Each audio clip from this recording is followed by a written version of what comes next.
There is a moment that happens to certain people, and only certain people, in the deep quiet of the night. The world has gone still. The television is off. The conversations have ended. The notifications have silenced. And in that profound stillness, just before sleep takes you, you become aware of something. A sound that has no external source. A tone that seems to live inside the space between your thoughts. High, clear, unmistakable. A ringing that your ears detect, but that no instrument in any hospital or laboratory has ever been able to fully explain. You have been told it is tinnitus. You have been told it is a quirk of your auditory system. You have been told to ignore it, to manage it, to accept it as a minor inconvenience of living in a loud, modern world. But what if every single one of those explanations was not just wrong, but deliberately wrong? What if the people who gave you those explanations had a reason, a very specific and very calculated reason, to make sure you never understood what was actually happening to you? Tonight, something brought you here. Maybe you searched for answers. Maybe this appeared in your feed at the exact moment you needed it. Maybe you were lying in the dark, listening to that sound, and something in you said, "Enough. I need to understand this." Whatever the reason, you are here now. And what you are about to receive is not a theory. It is not a philosophy lecture. It is a transmission that was suppressed for nearly 2 millennia, hidden in desert caves, scattered across fragments of text that certain powerful institutions tried very hard to ensure you would never read. If you can feel something shifting in you already, and even as these words wash over you, I need you to subscribe right now and turn on every notification. Because what I am sharing tonight is the beginning of a series of teachings that go so far beyond what you were allowed to know that by the time we are finished, nothing about your spiritual life will look the way it did before. Subscribe now, and then stay with me, because we are only at the surface. In the year 1945, a man named Muhammad Ali al-Samman was digging near a cliff in Upper Egypt, close to a town called Nag Hammadi. He was looking for fertilizer, soft soil to enrich his fields. What he found instead would shake the foundations of Western religion and be almost immediately suppressed by the very institutions that claimed to seek spiritual truth. He found a sealed clay jar. Or inside that jar were 13 leather-bound volumes containing 52 texts, Gospels, Revelations, secret teachings, conversations between Jesus and his closest disciples that had never appeared in any Bible ever printed. These were the Gnostic texts, and the moment their contents became partially known to the academic world, a quiet and sustained effort began to minimize them, to categorize them as fringe, to dismiss them as heretical, to make sure that ordinary people like you never sat down and genuinely read what was inside them. Because inside them was something that made the entire structure of organized religion, every hierarchy, every intermediary, every institution that positioned itself between you and the divine, completely and entirely unnecessary. But before I show you what those texts revealed about the sound you hear, and I need to take you somewhere much older. I need to take you to a question that certain human beings have been asking since the beginning of recorded history. Why do some people hear what others cannot? This is not a modern question. The ancient Egyptians wrote about it. The mystery schools of Greece discussed it behind closed doors. The Jewish Kabbalists encoded it in systems of letters and numbers so complex that only initiates could extract the meaning.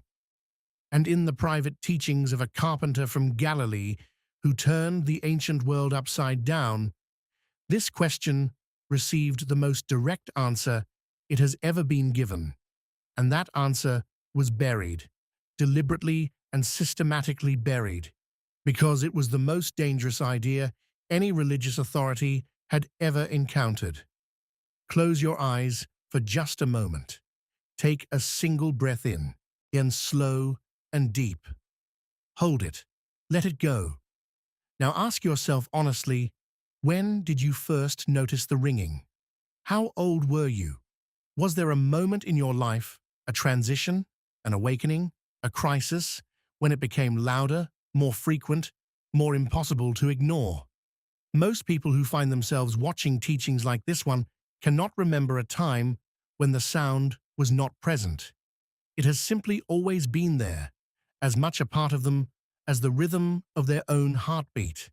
And that is not random. That is not a coincidence. The fact that you cannot remember a time before the tone is telling you something profound about what you are and when you became aware of it. Let me explain the cosmology that Jesus taught privately, the world view that the Gnostic texts preserved, because without this foundation, the ringing will never make sense to you. Nor at the absolute apex of all existence, beyond space, beyond time, beyond anything the human mind can fully conceptualize, there is what the Gnostics called the monad. Not God in the religious sense, not a being with preferences and anger and rules. The monad is pure, undivided consciousness. It is the awareness behind all awareness. It is the light that makes every other light possible. It has no beginning and no end, because those are concepts that only apply to things that exist within time, and the monad is the source of time itself. The monad did not create the world the way a craftsman builds a table. The monad emanated reality the way the sun emanates light, effortlessly, endlessly, as an expression of its own nature. These emanations the Gnostics called the pleroma, which means fullness. The pleroma is the realm of pure divine light, the totality of consciousness expressing itself in its highest possible forms. Now here is where it gets complicated, and here is where the secret that was hidden from you begins to emerge. Somewhere in the process of emanation, something went wrong. A being came into existence, a being that was not the monad itself, but a distorted reflection of it, a fragment that looked into itself and saw only its own image without realizing that image was a copy, not the original. This being, the Gnostics called the demiurge. In Greek it means craftsman, maker.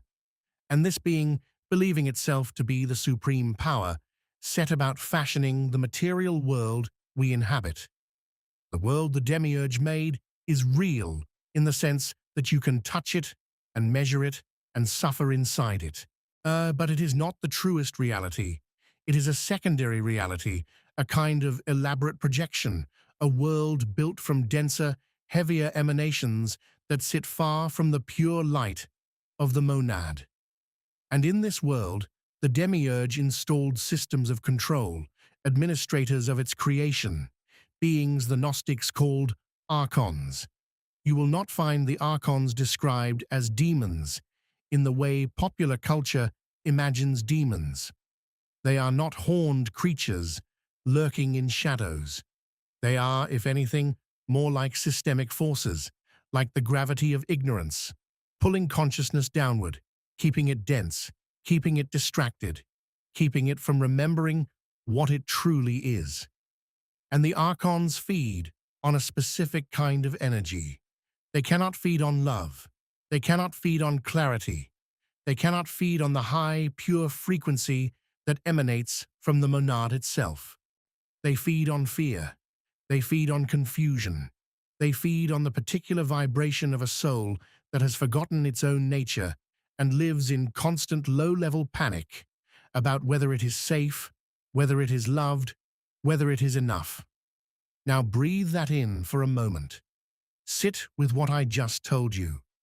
If you wanted to design a world that kept consciousness permanently disempowered, permanently distracted, permanently feeding the systems that controlled it, what would that world look like? It would look, in very significant ways, like the one you wake up inside every single morning. But the monad never abandoned the divine sparks it had emanated. Even when those sparks became encased in matter, even when they became human beings wandering through a world designed to make them forget, the monad kept broadcasting. It kept sending signal. It kept reaching through the dense fabric of the material realm, trying to touch the fragment of itself that lived inside each pneumatic soul. And the signal it sends is not a vision. It is not a voice.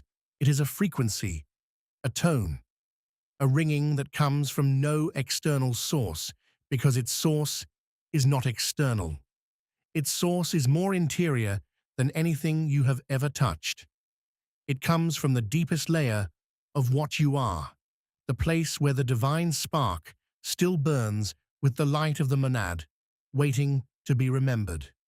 Now you begin to understand why it was hidden. Imagine yourself as one of those church officials in a room in Alexandria or Carthage or Rome in the early centuries of the Common Era. Imagine that your entire power, your wealth, your social position, the meaning of your life rests on a single premise. And that premise is this: humanity cannot reach God without you. God is up there, humanity is down here, and you are the ladder. You hold the rights of access. You perform the rituals of mediation. You interpret the will of the divine and distribute it to the faithful in measured doses that keep them coming back, keep them dependent, keep them, if you are honest with yourself in your private moments, keep them controlled. And now imagine someone hands you a text, a genuine teaching, in the words of the very figure your entire institution is built upon, which says something like this: certain souls carry within them a direct connection to the source of all things. This connection does not require ritual. It does not require intermediaries. It is built into them at the level of their essential nature. Well, and you can recognize these souls by a very specific sign. They hear a frequency that others cannot, a signal from the monad itself, communicating directly with the divine spark they carry. That text does not get preserved. That text gets burned, and the people who teach it get branded heretics and hunted across the known world.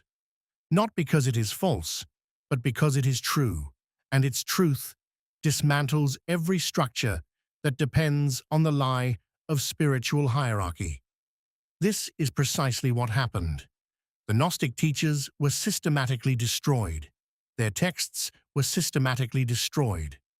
The version of Christianity that survived and became dominant was specifically the version that positioned the institution as the required mediator between the human and the divine.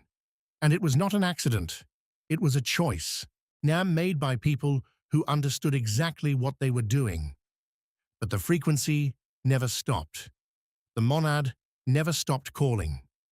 And across 16 centuries of suppression, in corners of the world where the hunters could not reach, in monasteries and desert communities and small circles of initiates who passed knowledge from teacher to student in whispers, the essential teaching survived, fractured, scattered, encoded in symbols and allegory to protect it, but alive.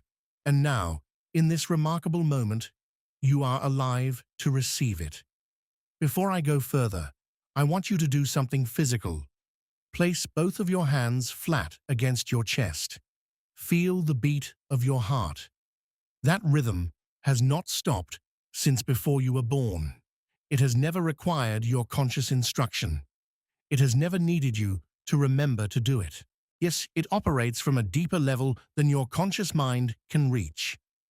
The monad frequency operates the same way. It does not need your permission to broadcast.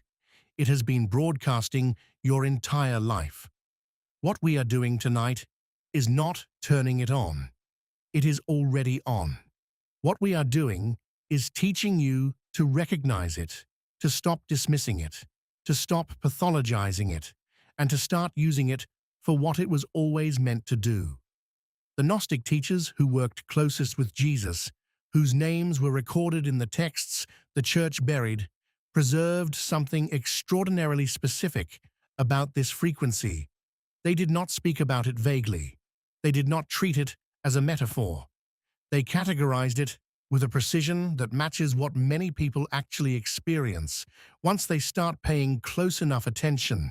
And in what they described were not one ringing, not a single undifferentiated tone, but a spectrum of frequencies, each with its own character, its own timing, its own message.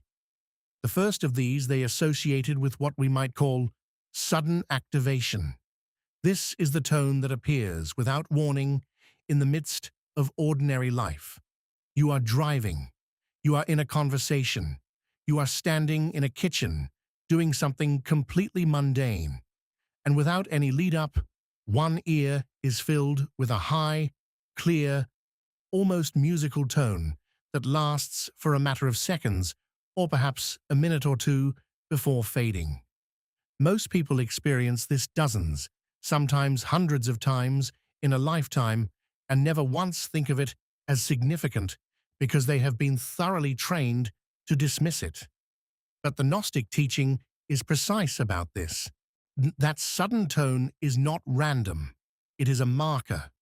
At the exact moment that frequency activates, something significant is present in your field of awareness. A thought you were having just before it arrived, a decision forming in the background of your mind, a person you were thinking about, a direction you were considering moving toward. The monad does not speak in sentences, but it does speak in emphasis. The sudden activation tone is emphasis. It is the source of consciousness, highlighting something in your reality and saying, "Here. This is important. Do not let this slip past you." Chosen ones who have learned to work with this frequency develop a practice. The moment the tone arrives, they stop. Wherever they are, whatever they are doing, they stop for just a breath or two and ask internally, what was I just thinking? What was I just feeling? What question was forming in me? And what they find, consistently, reliably, with a regularity that cannot be explained by coincidence, is that the thought or question at that moment is precisely the one that most needs their conscious attention. The monad does not show you what you want to see. It shows you what you need to see. The second frequency is slower, deeper, and continuous in a way that the first is not. This is the tone that arises and sustains. It does not interrupt. It accompanies. You tend to encounter this frequency in states of quiet, in meditation, in the still place between sleeping and waking, in the moments when you have set aside the noise of the day and returned to something more essential in yourself. The Gnostic teachers associated this sustained tone with what they called alignment, issue which in their cosmological framework meant the state in which the human consciousness has temporarily tuned itself to the frequency of the pleroma, the divine fullness. You are, in those moments, not below the signal. You are in the signal. You are receiving clearly.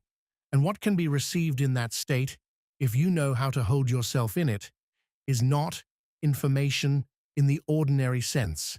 It is not facts or instructions. It is something more like knowing, direct knowing, understanding that arrives whole and complete, not assembled piece by piece from logic and evidence, but simply present, simply there, in a way that needs no argument and allows no doubt. The ancient Gnostics had a word for this. They called it gnosis, which is simply the Greek word for knowledge, but used to describe a very specific kind of knowledge that does not come through the senses or through reasoning, but directly from the spark of divine consciousness that you carry. Gnosis is knowing by being, not knowing by learning, and the sustained tone is its signal. The third frequency is perhaps the strangest and the most powerful. It does not always manifest as sound in the conventional sense. Sometimes it arrives as pressure, a sensation of fullness in the ears or in the skull, particularly around the forehead and the crown of the head.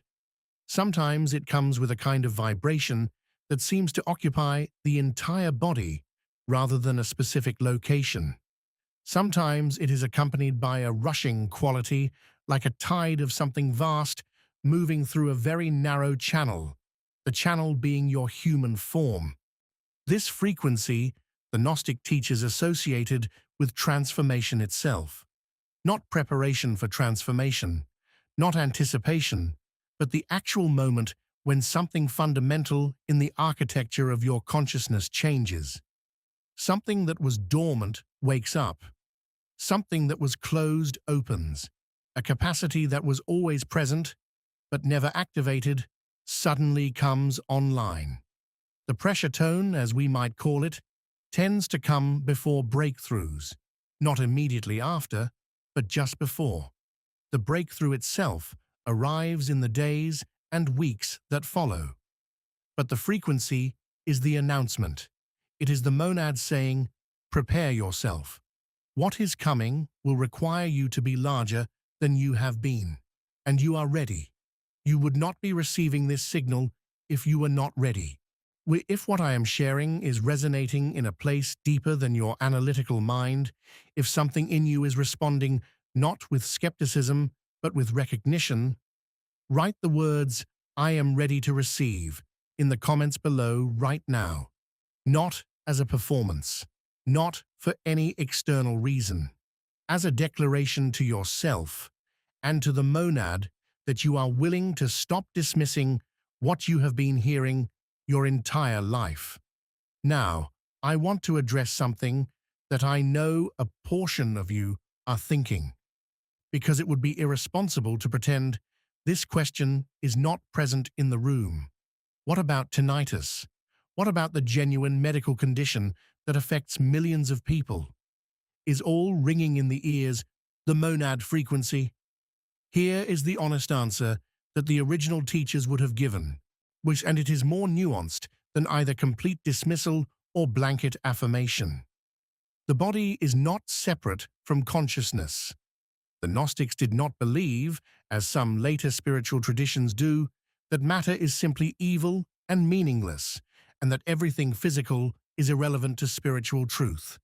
They believed that matter is dense, that it is heavy, that it is farther from the monad than the pleroma, yes, but they also understood that the divine spark must be housed in something, and that something carries its own wisdom, its own responsiveness, its own capacity to reflect spiritual states in physical symptoms. When a physical condition creates ringing in the ears, that physical condition does not occur in a vacuum. The body reflects the state of the soul that inhabits it. And what is significant is not the presence or absence of any particular medical explanation, but the phenomenological reality of what you experience. How does the ringing feel? When does it come? What is happening in your life at the moments of its intensification?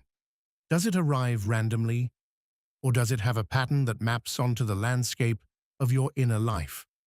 For the pneumatic, the chosen soul, the ringing will have a quality of meaning that cannot be explained by any physiological mechanism.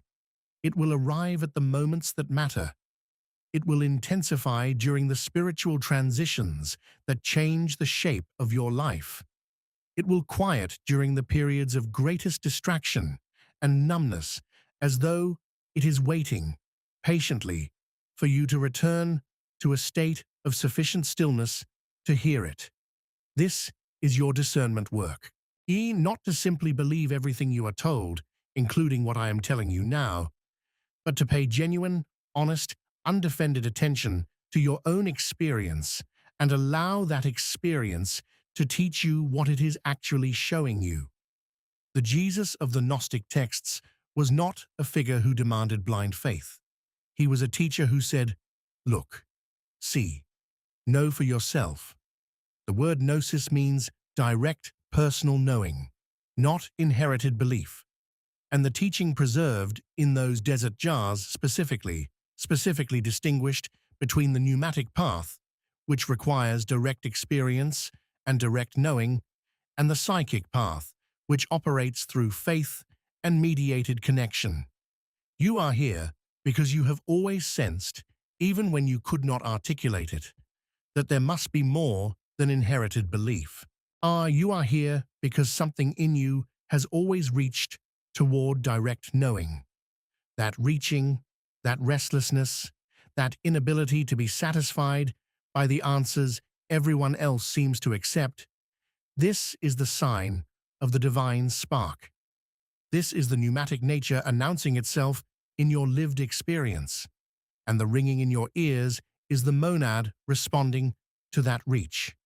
Let me now bring you into the actual practice that the inner circle preserved, not a diluted version, not a metaphor. The practice itself, as close to its original form as it can be translated into language that makes sense to someone living in this century. The practice has 4 movements.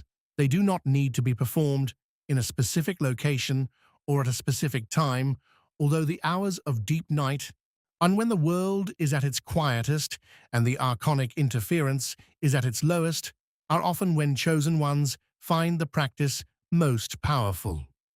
The first movement is stillness, not the performance of stillness, not sitting in the correct posture and arranging your face into an expression of serenity, but actual stillness, the kind of stillness that requires you to genuinely stop. Stop solving problems, stop replaying conversations, stop anticipating tomorrow, stop reviewing yesterday.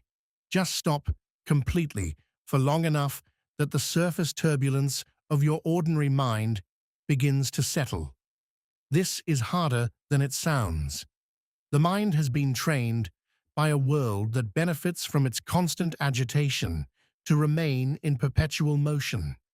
Thoughts generate more thoughts. Worries spiral into more worries. The moment you try to be still, and you discover just how relentlessly noisy the interior has become. Do not fight this. Do not add the additional layer of noise that comes from being frustrated with the noise.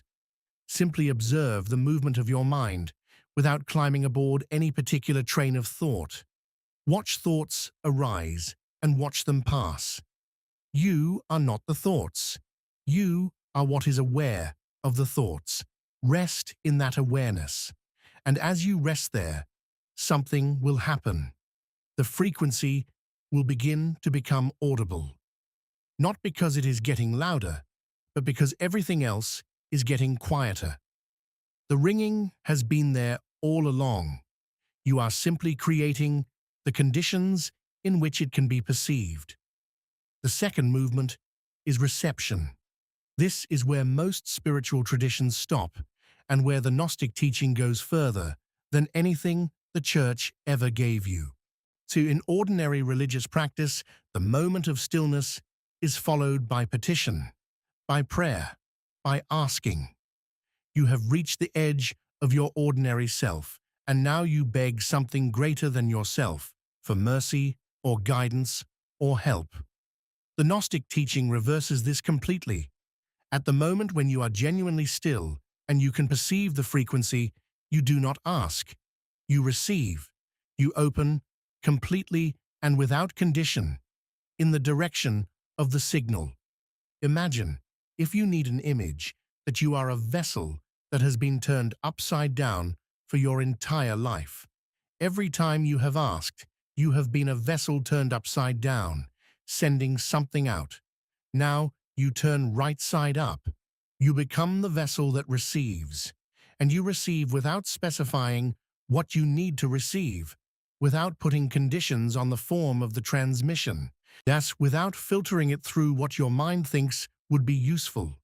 You simply open and receive. This is a different kind of action than anything you have done in ordinary spiritual practice. It is not passive exactly. It requires a very active and deliberate quality of openness. But it is the opposite of effort in the conventional sense.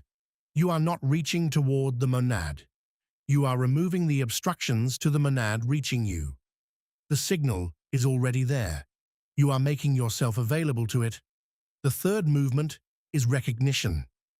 This is the one the church would never teach you, because it requires something the church structure cannot survive: the recognition of your own nature as an expression of the monad itself, not equal to the monad in the sense of being the infinite source of all things, but genuinely, actually, and literally, an expression of that source, a fragment of that consciousness clothed in matter, not a creature begging a creator for crumbs of grace, but a child of the light, temporarily walking in density, carrying within itself the same essential nature as the source from which it came.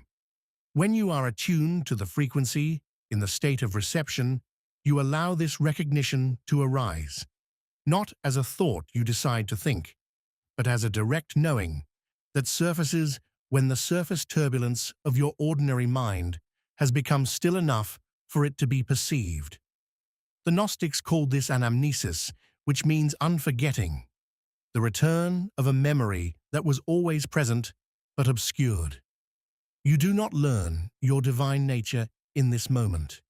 You remember it, and that remembering, that genuine, felt, embodied recognition of what you actually are, is the most powerful spiritual event that can occur in a human life. Because the moment you remember, everything changes. The archonic frequency of fear and confusion has nothing to grip. You are no longer vibrating in the range where their influence operates. You have attuned yourself to something so far beyond their domain that you become, quite literally, invisible to their interference. The fourth movement is declaration, and this is where the four words come in. The four words that the inner circle preserved with more care than any other element of the teaching, because they understood that these words, spoken in the right state, carry a power that reshapes the relationship between the human and the divine at a fundamental level.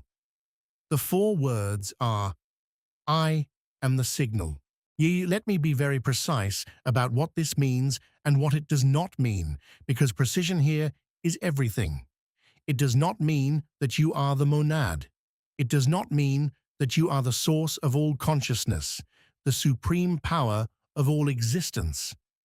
The Gnostic teachers were sophisticated enough to maintain clear distinctions within their cosmology. You are not the monad. You are an emanation of the monad, a fragment, a spark, but you are made of the same substance. You carry the same essential nature, and crucially, you are not separate from it. The separation between the spark and the flame is a perceptual illusion, generated by density and distance and the fog of the archonic world. At the level of fundamental reality, the spark and the flame are one substance. When you say, "I am the signal," you are not claiming to be the transmitter of all consciousness. You are declaring that you are not separate from the transmission. You are a receiver, and the signal you receive and the signal you are made of are the same signal. The ringing you hear is not something coming to you from outside. It is you, the deepest layer of you, vibrating at its natural frequency, the frequency of the monad, expressing itself through the form you inhabit. This declaration, spoken in the state of stillness and reception and recognition, does something that years of prayer and petition and ritual cannot do. It collapses the distance between you and the source, not by bringing the source closer, because the source is already as close as it is possible to be, already closer than your own heartbeat, but by dissolving the belief in distance.